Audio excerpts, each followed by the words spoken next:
Hello, friends, and welcome back to Stories About Entitled People. Some people don't realize how rude they're being until you're rude back to them. Many years ago, our OP did something he still remembers to this day.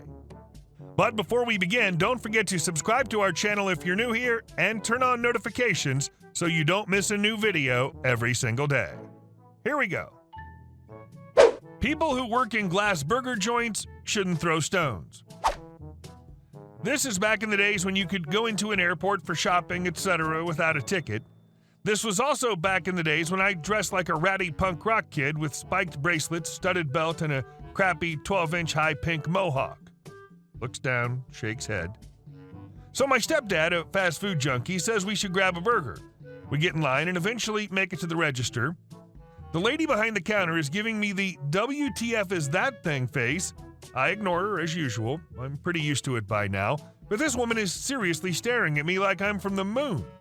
She finally takes her eyes off me long enough to put our order together, and as she's sliding it across the counter, she looks at my stepdad and says, "You know, if my son looked like that, I wouldn't even let him out of the house," and started laughing like crazy. Right as her laugh was dying down, and without missing a beat, I say, "Yeah, well, if my mom worked at McDonald's, I'd be too embarrassed to leave the house." Her mouth just about dropped to the counter as her coworker started hollering and screaming with laughter. As an awkward teenage 14-year-old kid, it was the proudest moment of my life. And our second story. You want me to call in sick as soon as I know I'm not feeling well? Okay. This was several years ago when I worked for a bank. The department I worked in started at 6 a.m. because we wrapped our day at 2 p.m. It was a great job because the department supervisor didn't start until regular business hours at 9 a.m. Most of the day was spent out in the field getting deposits out of ATM machines and refilling them with cheap money because this particular financial institution was too cheap to pay Brinks to do the job. We usually arrived back in the office around 11 a.m., took a 1-hour lunch, and then processed the deposits until 2 p.m. This made for a great arrangement because the supervisor was recently promoted and her only talent appeared to be non-reciprocal flirting with the VP. It was her first time managing people and she made every rookie mistake in the book. She loved throwing her weight around and really didn't like me because I was the only guy in the department and the youngest there by about 10 years. All my coworkers were married women with children who she could bully because they needed their jobs, while I just smirk, finish my work, and get out as soon as the shift was over. I never left before making sure all my coworkers were good and was generally a good employee. One morning, I wake up to a raging sore throat and fever. We had a long-standing procedure that, because of our early start time, we could call a coworker to cover for us and just call the supervisor's work line to leave a voicemail explaining that you were out for the day. Well, new boss waited until the day I left an out sick voicemail to decide that procedure didn't work, and she also didn't believe I was really sick. Called my house several times with made-up questions that didn't need me to answer them. Called my coworkers over to her office to tell them she knew I wasn't sick and that they could get in trouble for covering for me. A friendly coworker told me how boss lady was fuming and scheming all day. When I returned to the office the next day, still with a fever, but felt like I couldn't put my teammates through another day of crazy boss, I was called to her office and written up for calling in too late and leaving my coworkers scrambling to cover for me. I was also told that from now on, if I was sick, I had to call in the moment I knew I wasn't going to be in the office. Really? Say no more. I'm a night owl. Boss lady was definitely not. We all knew she was regularly in bed by 9 p.m., and even though she was in her early 30s, she still lived at home with her parents. The next time I was sick, I waited until I was sure I was sick and, per her orders, called her house to let her know. It was 12:30 a.m.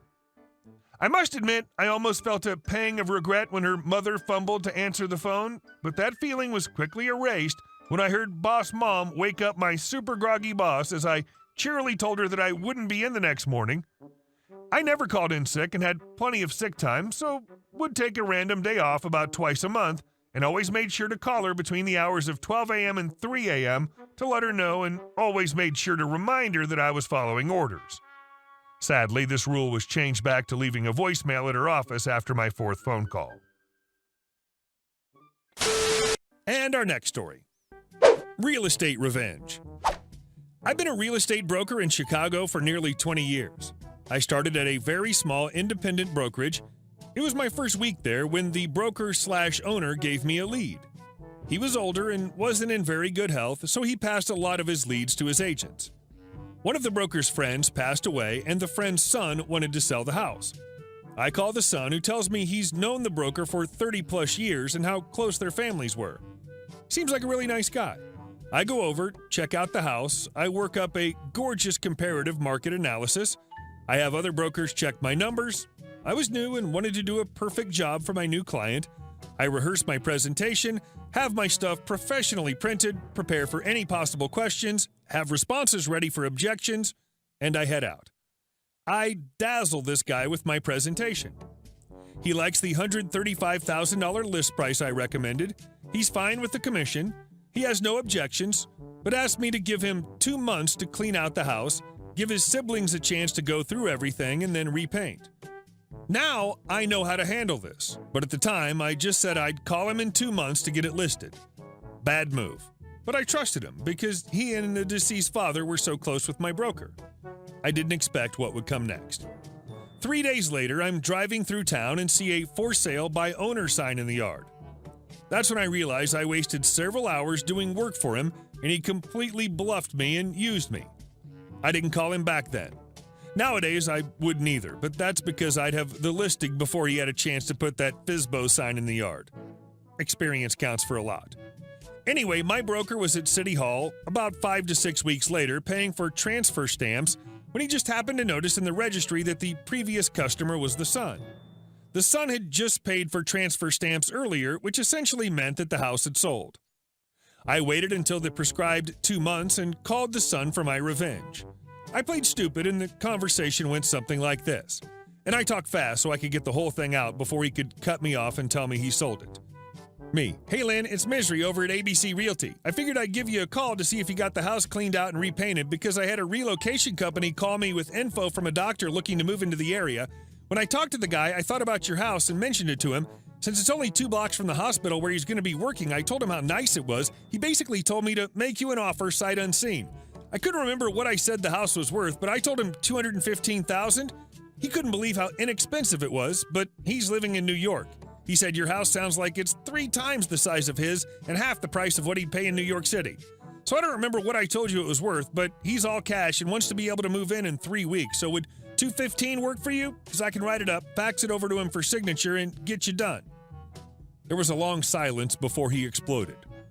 Len: "You effing a-hole! You told me it was worth $135,000! Well, we didn't even list it yet, and it looks like I got you $80,000 more. What are you upset about?" "I just sold the effing house! I sold it for $130 because you effing told me that's what I should expect to get." "Oh, damn, you sold it?" "Well, that's good for you, and good to know that by my estimate on the sale price was spot on. Well, no problem. I'm sure I can find something else for my buyer." "F your buyer! I want $80,000! "I don't know what you're gonna do with this. Your house sold for a price you were happy with. I just happened to get an out-of-towner on a fluke that was willing to pay more.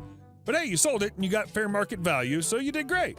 "F you prick! I want that $80,000! "I've never heard of this before, but if you can get the house back, I can talk to my buyer and see if he'll wait for you to close again. I don't know if that's even a possibility." "Nope, you're gonna pay me $80,000! "Well, that's not gonna happen. I can just hire a professional appraiser and show you that you got market value for the house. My mistake was quoting my buyer the wrong price, not you." "You can expect to hear from my attorney." "That's fine, but I'm going to have to let you go now, Len. I've got to get over to your old house to see if the new owners would be willing to give me a copy of their appraisal and see if they might want to sell it for a quick profit. You know if they've moved in already?" "Mother effer!" And that's when he slammed the phone down. I would never do this now, even though I have plenty of people who waste my time. It comes with the job, and getting upset doesn't make it better.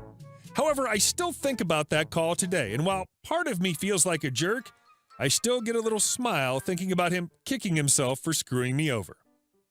Here's a little more to the story. Something I do to drum up business is offer to help find tax comparables for people so they can try to get a tax reduction from the county. I actually went to meet the new owners of that house and offered to help them dispute the taxes free of charge. They were actually a really nice couple and ended up using me to sell that house 8 years later just before the market crash. So they'd done some really nice stuff to the house at a top-notch price, ended up getting $345,000 for it. They were doing a back-to-back closing, sell one and buy the new one on the same day.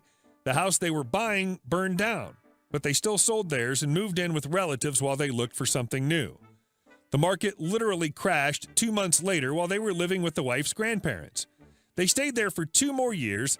Then I helped them buy a huge 4,000 square foot foreclosure for $130,000. New construction that hadn't been completed, just needed trim, a garage, some light fixtures, and a kitchen which they were happy to install on their own considering the price and location. It's currently worth about $550,000 since that area is just booming again. They've been very happy with me and have sent me a few referrals. As a side note, I told them about Lynn, a very watered-down version that didn't make me look like a jerk, and they happily gave me a copy of their appraisal just in case he decided to call a lawyer. They said he was a jerk to deal with and got into a huge fight with his siblings at the closing, saying he should get $20,000 more because he had to handle the sale. That's what the realtor would have charged? No. Since his dad was close with my broker, we were only charging him 4.5%, or $5,850 on $130,000. So, did he ever call a lawyer? Yes. About a year later, he called the only lawyer he knew, my broker's brother.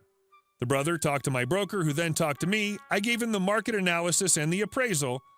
We never heard another thing about it. Hey guys, thank you all for watching the video to the end, and I'll see you in the next one.